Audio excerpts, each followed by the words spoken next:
Παλωμενάκη. Λοιπόν, Παρακαλώ. τελευταίος. Κύριε Μάρτυρα, να συνεχίσω κι εγώ από εκεί που σταμάτησε ο προηγούμενος συνάδελφος. Σε αυτά τα έγγραφα που μας δώσατε, διαπιστώνω ότι με ημερομηνία 31 Οκτώου του 12 υπάρχουν κάποιες προτάσεις για νομοθετικές αλλαγές. Και από ό,τι μας είπατε εσείς, αυτές οι προτάσεις δεν έγιναν δεκτές για διάφορους λόγους. Από την τότε πολιτική ηγεσία. Έτσι μας είπατε εσείς. Τα βρήκατε εσείς από ό,τι μας είπατε στα χαρτιά σας.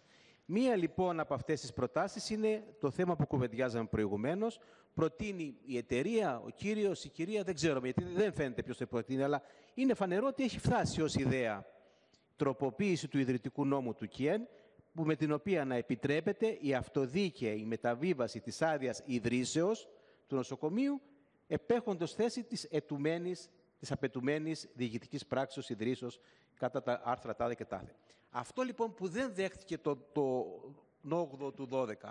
Δεν έγινε καμία πράξη πώλησης. Ακούστε, αυτό έφτασε. Έφτασε αυτό και απερίφθη. Ακούστε. Γιατί να το δεχτεί τότε ο κύριος Βορίδης 2 χρόνια μετά? Καταλαβαίνετε, σε ρωτάω. Δηλαδή είχαμε μία αντίκρουση, μία απόκρουση αυτής της συγκεκριμένης πρότασης της ίδιας. Και έρχεται μετά από 2 χρόνια ακριβώς και κάτι μέρες ο Υπουργός κύριος Βορίδης και το δέχεται. Μπορείτε να μας πείτε για ποιο λόγο δεν το δέχτηκε τότε η πολιτική ηγεσία και το δέχτηκε αργότερα? Έχετε Δεν μπορώ να σας πω γιατί δέχτηκε ή όχι τότε. Μπορώ όμως να συμπεράνω ότι επειδή δεν έγινε η πράξη πώλησης, διότι αν είχε γίνει θα το είχαν δεχθεί, και γι' αυτό δεν έγινε δεκτό τότε. Τώρα έγινε διότι έγινε. Άρα εξυπηρετούσε δηλαδή 100% την πράξη εκποίησης. Φανερό. Βέβαια. Και επειδή λέει μέσα για αναγκαστικό πληστηριασμό, εξυπηρετούσε τον αναγκαστικό πληστηριασμό. Μάλιστα. Όχι μια οποιαδήποτε πράξη πωλήσεως. Πολύ σωστά. Τώρα θα γυρίσω πίσω στον χρόνο την περίφημη αυτή 20ήμερο αυτό, το κρίσιμο, που για μένα είναι το σημαντικότερο και της παρουσίας σας εκεί πέρα και αν θέλετε και της τύχης του Ντινάν. Εσείς αναλάβατε 5 Τρίτου και το μνημόνιο υπογράφεται 23 Τρίτου. Έχουμε δηλαδή 18 μέρες. 23 Τρίτου. Έχουμε δηλαδή 18 μέρες και στην ουσία έχουμε 15 μέρες εργάσιμες, 12 μέρες εργάσιμες πόσες. Να δεχτώ, κύριε Μάρτυρα, ότι είχατε τις καλύτερες προθέσεις, ειλικρινά. Και εσείς και οι υπόλοιποι του Διοικητικού Συμβουλίου.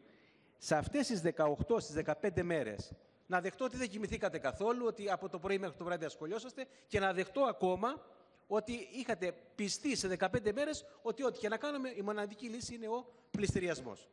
Να το δεχτώ. Εγώ πιστεύω ότι είναι ανθρωπίνως αδύνατο. Και πιστεύω ότι ή σας εξαπάτησαν, το Υπουργείο δηλαδή ενδεχομένως, η τράπεζα, ή σας εξαπάτησαν ή συνειδητά καταλήξατε εκεί πέρα. Αλλά ας πούμε λοιπόν τη δική σας εκδοχή, ότι εσείς ξέρετε κάτι, εγώ έκανα το ανθρωπίνως δυνατόν σε 15 μέρες. Να ενημερωθώ, να απορρίψω όλα τα σχέδια, να δω το Λιαρόπουλο και να μην συζητήσω το ενδεχόμενο της επικαιροποίησης, της καλής μελέτης του, να τα δεχτούμε όλα.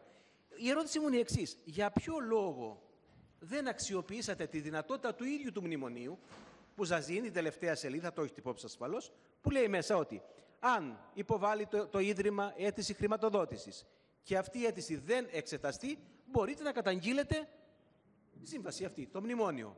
Το σκεφτήκατε αυτό καθόλου, σας απασχόλησε? Δεδομένου ότι όπως μάθαμε και το είπα στην αρχή αν θυμάστε, υποβάλατε εσείς μία αίτηση χρηματοδότησης, η οποία όχι απορρίφθηκε, δεν εξετάστηκε. Έτσι μας απαντάει η τράπεζα, Πειραιώς. Δεν ξέρω τι απήντησε η τράπεζα. Να σας τη διαβάσω ευχαρίστως. Ότι εμείς υποβάλαμε. Δεν εξετάστηκε από την τράπεζα. Είναι το άρθρο 1 της απάντησης, εδώ την έχουμε. Άρα, για ποιο λόγο εσείς δεν ενεργοποιήσατε? Δεν ξέρω τι τύπο χρηματοδότηση εννοεί. Εσείς είχατε υποβάλει. Πώς ζούσαμε τόσο καιρό? Δηλαδή εμείς υποβάλαμε αιτήματα χρηματοδότησης και τα οποία ικανοποιούσε η τράπεζα. Ορίστε, μισό λεπτό. Όχι όμως, όχι οποιοδήποτε αίτημα. Το μνημόνιο μέσα λέει αίτημα χρηματοδότησης κάποιου ύψους συγκεκριμένους. Ναι. Αυτό δεν εξετάστηκε. Το λέει η τράπεζα. Όχι, ναι. Ωραία. Και ρωτώ εγώ, είχατε μια δυνατότητα διαφυγής. Για ποιο λόγο δεν το κάνατε? Και να πάω και την ερώτηση παραπέρα. Μάλιστα. Γιατί αυτό εδώ πέρα μας ενδιαφέρει στην ουσία. Εσείς, στο διάστημα που είσαστε ως Διοικητικό Συμβούλιο, πόσες φορές κάματε επαφή, καταρχήν με τον κύριο Υπουργό, όχι προσωπικά εσείς, στο Διοικητικό Συμβούλιο, Με τον κύριο Γεωργιάδη. Πόσες φορές ήρθε σε επαφή, έστω τηλεφωνική, έστω με. Δεν ξέρω τηλεφωνική, γιατί τις επαφές είχε ο κύριος Κωσταράς, το οποίο φοιτητής ήταν ο κύριος. Ωραία. Εσείς δηλαδή προσωπικά δεν ξέρετε. Δεν ξέρω. Ότι είχαμε επαφές και πήγαμε νομίζω 2 φορές. Προφανώς θα είχατε. Δεν μπορεί να μην είχατε. Ναι, διότι και θα είχατε και κατευθύνσεις συγκεκριμένες, διότι ήταν πραγματικά μια κρίσιμη περίοδος. Μήπως θυμάστε αυτό το σχέδιο, ποιος το είχε συντάξει, ποιος το εισηγήθηκε το σχέδιο του μνημονίου. Δεν μπορούσα να Συγγνώμη όμως, γιατί. Έλαβα. Καταρχήν να το πάρουμε ένα-ένα. Το Διοικητικό Συμβούλιο το εισηγήθηκε. Ποιο Διοικητικό Συμβούλιο? Δηλαδή εσείς το εισηγηθήκατε ως κείμενο? Όχι. Ξέρετε αν η τράπεζα το εισηγήθηκε ή αν το εισηγήθηκε? Δεν το ξέρω. Δεν το ξέρετε. Μήπως έχετε υπόψη σας? Δεν μπορώ. Ίσως και οι δύο μαζί. Μήπως υπάρχει, ακούσατε μια πληροφορία ότι το έχει εισηγηθεί ο κύριος Πλεύρης, που ήταν συνεργάτης του κυρίου Γεωργιάδη? Όχι. Δεν το έχετε ακούσει. Αυτό προκύπτει βέβαια από έγγραφα, αλλά έλεγαμε πως το έχετε ακούσει. Όχι. Άλλη ερώτηση. Σχετικά πάντα με το μνημόνιο. Ούτε το Εσείς, ιδιαίτερα τον κύριο το κείμενο Πλεύρη, πόσες μέρες το είχατε πριν υπογράψετε στη διάθεσή σας? Όλες τις μέρες. Πόσες δηλαδή? Από την αρχή, 10 μέρες, 15. Από την αρχή δηλαδή που πήγατε, ξέρατε ότι έχετε ένα κείμενο να υπογράψετε. Μάλιστα. Ωραία. Συνεισφέρατε καμία παρατήρηση εσείς ως Διοικητικό Συμβούλιο, όχι προσωπικά? Κάματε κάποια αλλαγή, προτείνατε κάτι, δηλαδή να το παλέψετε λίγο? Βεβαίως το παλέψαμε. Μπορείτε να πείτε Πρώτα τι. απ' όλα μπήκε όλο το μνημόνιο, έχει μπει και το γράφει μέσα το προήμιο του μνημονίου. Το προήμιο είναι μια ιστορία, εντάξει. Όχι, Οι ρήτρες είναι μετράνε. ιστορία γιατί σε τι κατάσταση βρισκόμαστε. Ωραία, αυτό πείτε ότι είναι αντικειμενικό. Το δεύτερο είναι, έτσι ακριβώς. Το δεύτερο είναι ότι βάλαμε μέσα την απόλυτη προτεραιότητα στην πληρωμή των εργαζομένων. Θα φτάσουμε και εκεί πέρα. Γιατί αυτό αποδεικνύεται πως δεν προέκυψε από έγγραφο των εργαζομένων. Αλλά θα φτάσουμε και εκεί. Προέκυψε απολύτως. Ακούστε. Μα μην το λέτε τόσο κατηγορηματικά, γιατί τα νούμερα σας διαψεύδουν. Σας διαψεύδουν τα νούμερα, αλλά θα πάμε και εκεί πέρα. Θα σας πω κάτι.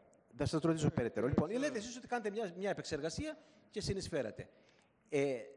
Η απόλυτη δέσμευση που είχατε εκ του μνημονίου, την συζητήσατε σαν ένα ενδεχόμενο να σας έχουν δέσει χειροπόδαρα, με άλλα λόγια? Το εκτιμήσατε? Υποθέτω πως το εκτιμήσατε. Ήταν τέτοια η πίεση, ή συνεχίζω με αυτό ή κλείνει το νοσοκομείο αύριο το πρωί, Μάλιστα. που δεν υπήρχαν τέτοια Αποδίδεται κάποια σκοπιμότητα, κύριε Μάρτυρα, στην επίσκεψη που δεχτήκατε από τον κύριο Τζουτζουράκη και τον κύριο Σπανό που είπατε στην αρχή? Μήπως το κάμανε να σας εκφοβήσουνε?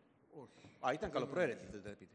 Δεν ξέρω. Δηλαδή το αποτέλεσμα, όπως μας διηγήσετε, το αποτέλεσμα αυτής της επίσκεψης είναι να πιστείτε απολύτως ως διαμαγείας ότι ξέρεις κάτι, εδώ που ήρθαμε δεν έχουμε άλλο δρόμο παρά μόνο αυτό. Και στο νοσοκομείο, πήγαμε στο νοσοκομείο. Ωραία. Και όλοι οι πάντες. Σας λέγανε προς Θεού στον πληστηριασμό. Αυτό σας είπαν. Μα κοιτάξτε, ακούστε, για να μιλάμε όμως συγκεκριμένα. Άλλο πράγμα είναι να πούμε ότι να βρούμε στρατηγικό επενδυτή, να κάνουμε κάποιες κινήσεις. Και άλλο πράγμα ο πληστηριασμός. Ο πληστηριασμός, όπως ξέρετε και όπως διαπιστώσατε, δεν είναι χειροπόδαρα. Δεν μπορείς να κάνεις τίποτα άλλο. Δηλαδή, διαλέξατε τη χειρότερη λύση στο μικρότερο δυνατό χρονικό διάστημα. Αυτό σας λέω. Εγώ πιστεύω ότι διαλέξαμε την καλύτερη λύση στο μικρότερο χρονικό διάστημα. Εντάξει, ξέρετε γιατί το πιστεύετε αυτό? Και γιατί κατά πιστεύετε το αποτέλεσμα. Και κατά το αποτέλεσμα. Να σας πω κάτι, γιατί και επειδή θα το ξεκαθαρίσουμε εδώ πέρα ενώπιον της κοινής γνώμης. Το πιστεύετε, αγαπητέ μου, και όλοι εσείς που το ανεχτήκατε, που το σχεδιάσατε, ας πούμε, που το ανεχτήκατε, αν θέλετε τη λέξη, διότι πιστεύετε ότι είναι το ίδιο πράγμα. Αυτή είναι η διαφορά μας ουσιαστικά. Ότι είναι το ίδιο πράγμα ένα κοινοφελές που μετέχει του δημοσίου χαρακτήρος και ένα ιδιωτικό. Ξέρετε, δεν το συμμερίζεται όλος ο κόσμος αυτό. Και υπάρχει μια βαθιά διαφορά. Εκ του αποτελέσματος πάντως κρινόμενο, απέβαλε το χαρακτήρα του κοινοφελούς και κατέστη ιδιοφελής, όπως λέμε. Σώθηκε και δεν απέβαλε. σώθηκε με αυτόν τον τρόπο. Σώθηκαν άλλοι που τα οικονομήσανε. Λοιπόν, να σας κάνω και μια άλλη ερώτηση για να μην χρονοτριβώ. Δεν μου λέτε, το Υπουργείο, επανέρχομαι στο Υπουργείο, ξέρουμε πολύ καλά, το είπατε και εσείς νομίζω σωστά, ότι είχε αρμοδιότητα από τον καταστατικό χάρτη του ΤΙΝΑΝ, έτσι, ως κοινοφελούς ιδρύματος, όχι νοσοκομείου, να εποπτεύει απλώς την παροχή των υπηρεσιών υγείας και την παροχή νοσηλευτικών υπηρεσιών. Μάλιστα. Καθαρά πράγματα. Έτσι, το να στείλει ένας υπουργός μία επιστολή σε ένα διοικητικό συμβούλιο, γιατί είπατε εσείς ότι το διοικητικό συμβούλιο δεν ήταν νόμιμο κτλ.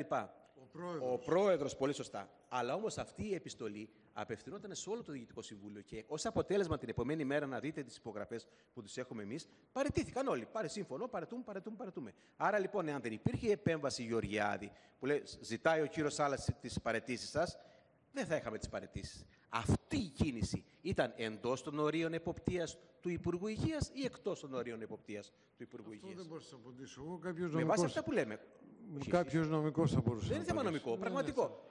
Ακούστε, έχουμε εποπτεία, μισό λεπτό. Έχουμε εποπτεία του Υπουργείου σε ένα συγκεκριμένο τομέα. Δηλαδή, τρόπος παροχής, προσέξτε, τρόπος παροχής υπηρεσιών υγείας και τρόπος παροχής νοσηλευτικών υπηρεσιών. Ναι. Πού λέει πουθενά ότι θα ανακατευτεί στα διοικητικά?